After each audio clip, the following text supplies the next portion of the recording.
June 21 നടക്കാനിരിക്കുന്ന NEET UG പുനഃപരീക്ഷ computer അധിഷ്ഠിത മാതൃകയിലാക്കണമെന്ന പുതിയ ഹർജി പരിഗണിക്കാൻ സുപ്രീം കോടതി വിസമ്മതിച്ചു.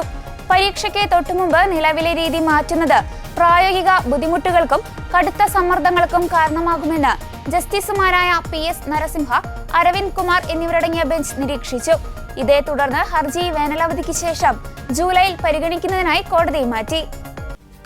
ചോദ്യപേപ്പർ ചോർച്ചാ വിവാദങ്ങളെ തുടർന്ന് മെയ് 3 നടന്ന പരീക്ഷ റദ്ദാക്കിയ സാഹചര്യത്തിലാണ് ജൂൺ 21 പുനഃപരീക്ഷ നിശ്ചയിച്ചത്.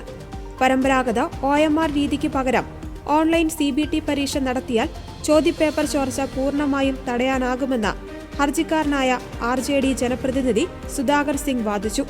ചുരുങ്ങിയ സമയത്തിനുള്ളിൽ പരീക്ഷാരീതി മാറ്റുന്നത് പരീക്ഷാ ഏജൻസികൾക്ക് കനത്ത ബാധ്യതയാകും. സമാനമായ ആവശ്യങ്ങളുന്നയിച്ച് മുൻപ് സമർപ്പിക്കപ്പെട്ട ഹർജികളും കോടതി തള്ളിയിരുന്നു. അതേസമയം അടുത്ത വർഷം മുതൽ നീറ്റ് പരീക്ഷ പൂർണ്ണമായും കമ്പ്യൂട്ടർ അധിഷ്ഠിത മാതൃകയിലേക്ക് മാറ്റുവാൻ തീരുമാനിച്ചതായി ദേശീയ പരീക്ഷാ ഏജൻസിയായ NTA കോടതിയെ അറിയിച്ചു.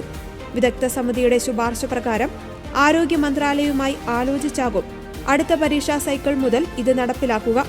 ജൂൺ 21 പുനഃപരീക്ഷ കടുത്ത സുരക്ഷാ മാനദണ്ഡങ്ങളോടെയും വിപുലമായ നിരീക്ഷണ സംവിധാനങ്ങളോടെയും മുൻ നിശ്ചയിച്ച പ്രകാരം തന്നെ നടക്കുമെന്നും NTA കോടതിയിൽ വ്യക്തമാക്കി.